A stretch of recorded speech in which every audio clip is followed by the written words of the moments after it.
नमस्कार, बहुत स्वागत है। आप पब्लिक वाणी देख रहे हैं। आपके साथ मैं हूं कृतिका मिश्रा। मध्य प्रदेश में बीजेपी के नए प्रदेश अध्यक्ष के पद के लिए हलचल तेज हो गई है, क्योंकि पार्टी में चुनावी संगठन की प्रक्रिया जारी है। जबकि राष्ट्रीय संगठन महामंत्री बीएल संतोष ने भी इस बात के संकेत दिए हैं कि मध्य प्रदेश में जल्द ही भाजपा को नया अध्यक्ष मिल सकता है। क्या है मध्य प्रदेश की सियासी चाल, देखिए खास रिपोर्ट। बीजेपी में संगठन चुनाव की शुरुआत हो चुकी है। बीजेपी के राष्ट्रीय और प्रदेश स्तर पर अब पार्टी की कमान किसी नए चेहरे के पास होगी। नए नामों को लेकर तरह तरह के कयास लगाए जा रहे हैं। जिन नामों को लेकर अटकलें चल रही है, उनमें जातिगत और क्षेत्रगत समीकरणों को लेकर भी आकलन किया जा रहा है। इस वक्त मध्य प्रदेश बीजेपी में देखें तो सत्ता की कमान ओबीसी चेहरे डॉक्टर मोहन यादव के पास है, जो मालवा से आते हैं। वहीं प्रदेश बीजेपी अध्यक्ष की बात करें तो 2020 से विष्णुदत्त शर्मा, जो सामान्य वर्ग से हैं और बीजेपी के प्रदेश अध्यक्ष हैं। वीडी शर्मा खजुराहो से सांसद हैं और ग्वालियर चंबल से आते हैं। ऐसे में कयास लगाए जा रहे हैं, अगर अब प्रदेश में बीजेपी जिस चेहरे को चुनेगी वो सामान्य वर्ग का होगा, ये जरूरी नहीं। खबरें ये भी है कि बीजेपी अब सामान्य के साथ साथ दलित और आदिवासी वर्ग के हाथ में पार्टी की कमान देने का फैसला ले सकती है। ऐसे में जिन नामों को लेकर चर्चाएं जोरों पर हैं, उनमें भोपाल सांसद आलोक शर्मा, राज्यसभा सांसद सुमेर सिंह सोलंकी और बैरसिया से बीजेपी विधायक विष्णु खत्री का नाम सामने आ रहा है। हालांकि मध्य प्रदेश की सियासत में हमेशा से ही जातिगत समीकरण महत्वपूर्ण रहा है, जिसके आधार पर यदि देखें तो ओबीसी सीएम के साथ ब्राह्मण प्रदेश अध्यक्ष। इस फॉर्मूले पर बात करें तो दौड़ में सबसे आगे पूर्व गृह मंत्री नरोत्तम मिश्रा हैं। मिश्रा ब्राह्मण हैं और विधानसभा चुनाव हारने के बाद भी संगठन में सक्रिय हैं। दिल्ली से भी उनकी अच्छी केमिस्ट्री है। वो न्यू ज्वाइनिंग टोली के संयोजक हैं। लोकसभा चुनाव के दौरान कांग्रेस समेत दूसरी पार्टियों के नेताओं को बीजेपी में लाने में उनकी अहम भूमिका रही। इसी फॉर्मूले में दूसरे नंबर पर हुजूर से विधायक और कट्टर हिंदूवादी नेता रामेश्वर शर्मा का नाम भी सामने आ रहा है। शर्मा अपने बयानों से चर्चाओं में रहते हैं। वो तीसरी बार के विधायक हैं। ओबीसी सीएम के साथ आदिवासी प्रदेश अध्यक्ष। इस फॉर्मूले के साथ चले तो आदिवासी फग्गन सिंह कुलस्ते और सुमेर सिंह सोलंकी की दावेदारी ज्यादा मजबूत है। फग्गन सिंह विधानसभा चुनाव हारकर लोकसभा में जीते हैं, बड़े आदिवासी नेता हैं, अनुसूचित जनजाति मोर्चे के राष्ट्रीय अध्यक्ष रहे हैं। दूसरी तरफ युवा आदिवासी चेहरे के रूप में सुमेर सिंह भी मजबूत दावेदार दिखते हैं। बीजेपी ने सुमेर सिंह सोलंकी को राज्यसभा भेजकर नए आदिवासी लीडर के तौर पर प्रोजेक्ट किया है और उनका दावा भी अब मजबूत है। ओबीसी सीएम के साथ अनुसूचित जाति का प्रदेश अध्यक्ष। दलित चेहरे को प्रदेश अध्यक्ष बनाने पर सहमति बनी तो सबसे ताकतवर नाम है लाल सिंह आर्य का। लाल सिंह आर्य इस बार गोहद से विधानसभा चुनाव हारे हैं, लेकिन लगातार 2 बार चुनाव हारकर भी संगठन में सक्रिय हैं। उनका मजबूत पक्ष ये है कि उनके नाम पर केंद्रीय मंत्री ज्योतिरादित्य सिंधिया भी सहमत होंगे। वहीं इसी रेस में देवास सांसद महेंद्र सिंह सोलंकी का नाम भी शामिल है।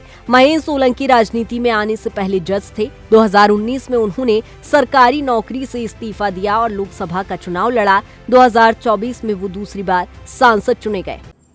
भारतीय जनता पार्टी केंद्रीय संगठन नेतृत्व के मार्गदर्शन में, निर्देश में सारे देश भर के राज्यों में भारतीय जनता पार्टी के संगठनात्मक चुनाव को लेकर के एक तय एजेंडे के अंतर्गत कार्यवाही प्रारंभ हो गई है।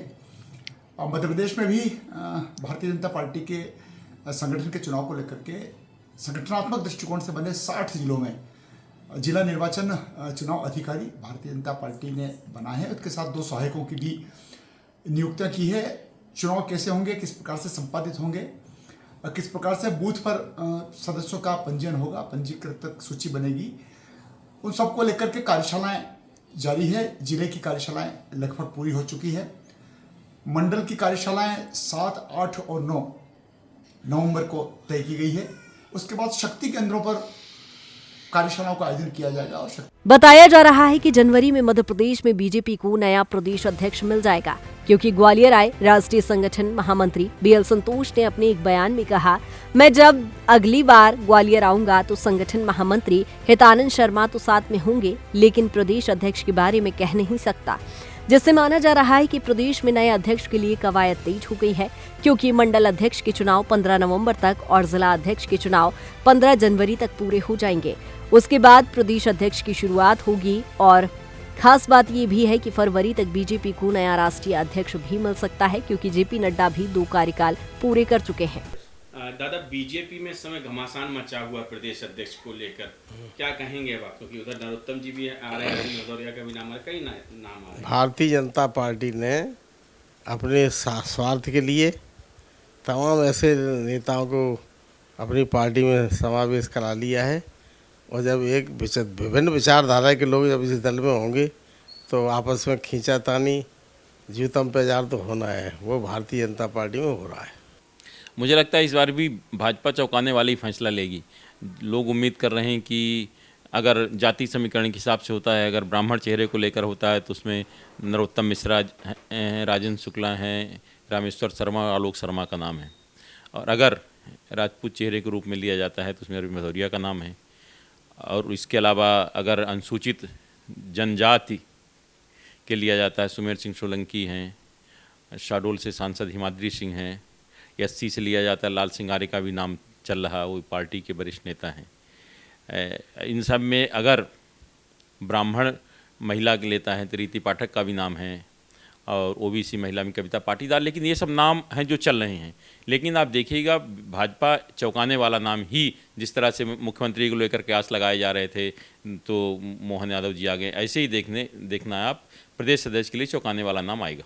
राजनीतिक जानकारों का कहना है कि जिस तरह से मोदी शाह की भाजपा हमेशा सरप्राइज कार्ड खेलती है, उसी तरह से इस बार भी किसी को सरप्राइज के तौर पर पेश कर सकती है। खास बात यह भी है कि बीजेपी किसी महिला नेत्री को भी पहली बार प्रदेश अध्यक्ष की कमान सौंप सकती है। इसके अलावा ये भी माना जा रहा है कि संघ संगठन की पृष्ठभूमि से आने वाले नेता को ही प्रदेश अध्यक्ष पद की जिम्मेदारी मिल सकती है। राजनीतिक विश्लेषकों का इस पर कहना है कि नया प्रदेश अध्यक्ष उसी को बनाया जाएगा जो कि संघ का करीबी होगा और उसे संगठन कार्यों में अनुभव होगा। ऐसे में संघ के किसी भी करीबी नेता को प्रदेश अध्यक्ष की जिम्मेदारी सौंपी जा सकती है। वहीं पार्टी के अंदर खाने से खबर है कि पार्टी इस बार चौंकाने वाला नाम सामने ला सकती है। देखना अब दिलचस्प होगा कि वो नाम कौन होगा। ऐसी ही राजनीतिक विश्लेषक खबरों के लिए देखते रहिए पब्लिक वाणी न्यूज। फिलहाल मुझे दीजिए इजाजत। नमस्कार।